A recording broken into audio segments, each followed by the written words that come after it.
I was just thinking about how we are a society devoid of humor. We're not allowed to have good comedies anymore. I actually saw Ben Stiller over the weekend, personally, and I thought, you know what? They can't make movies like he used to make anymore. It's kind of crazy to think about. I mean, we're even talking mild comedy is just not allowed in society because you're just not allowed to make fun of anything. And that's where we're at. That's getting worse by the day. And it's really sad to watch as humorless drones from places like Twitter, Facebook, Google, whatever, just wreck everything for everyone because they literally can't even.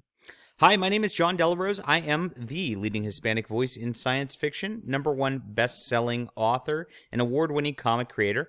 And I have a high school girl in the Crusades, which is a parody of my own book. I'm laughing kind of at myself in a way.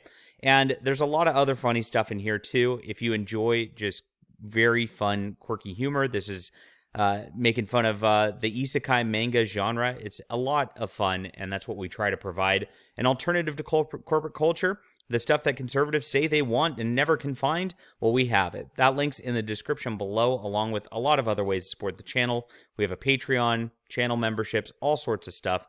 And we appreciate everybody who does come out and help support us. All right. So the tweet of the day is the Babylon Bee got their account suspended. It's getting crazy out there. It was a single joke, and of course, it was about the Secretary of Health from the Biden administration. And of course, they named the person and say Babylon 5's Man of the Year is Rachel Levine. Now, this is terrible and homophobic, transphobic, terrible phobic. Oh my God, who could ever say anything like this? Because, of course, Rachel Levine is a trans woman. And, of course, it's been a joke that this person was the Secretary of Health. It's in the Biden administration for this long because it just makes no sense that you have somebody who is mutilating their own body, promoting, quote, health. There's nothing healthful about it, obviously, and that is that at the moment. So pretty funny. I mean, this is a amusing joke for a Man of the Year sort of thing. But the crazy part is Twitter says just saying that is a violation of their safety rules here.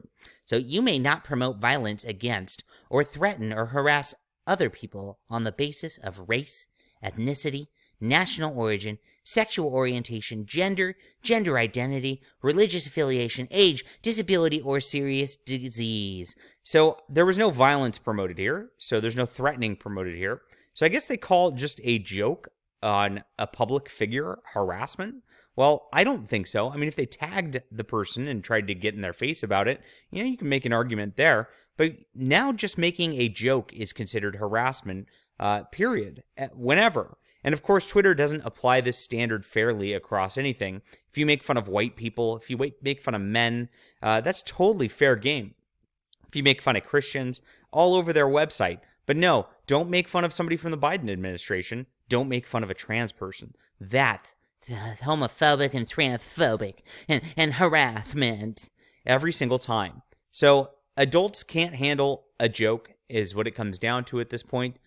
Twitter is ridiculous, as we already know, and it's just going to get worse as we're just not allowed to have any sense of humor about anything. Gosh, I was watching South Park this weekend, which I'm very shocked that South Park is still available to be on the air and available anywhere. I know they removed one of their episodes, the one that actually had the depiction of Mohammed, because, they were getting so many death threats over that because of humorless people on that end of the spectrum. But they actually made a whole episode about how, about cultural appropriation, making fun of that, how it's only okay to make fun of white people these days, how the only white thing that is allowed to exist for some reason is St. Patrick's Day. Very funny stuff. And, I'm shocked that they're allowed to be on the air with some of the commentary that they're making at this point. It's very similar to the Babylon Bee at this point. And it's interesting to me that conservatism, that being right-wing, that being Christian, that saying that transgenderism is, a mental disorder, is edgy and not allowed to be said in society. It doesn't make any sense. We're in an upside-down clown world, and this is where we're at these days. Now, I think the Babylon Bee is already reinstated on Twitter. It was only a 12-hour suspension, but Eventually, that's going to catch up with them. It's going to be permanent. I've seen it happen to too many people around me who are totally not me because I'm totally not on Twitter under a different name. Right. All right, leave a comment with what you think about this. Hit that like and subscribe button. We'll be back soon.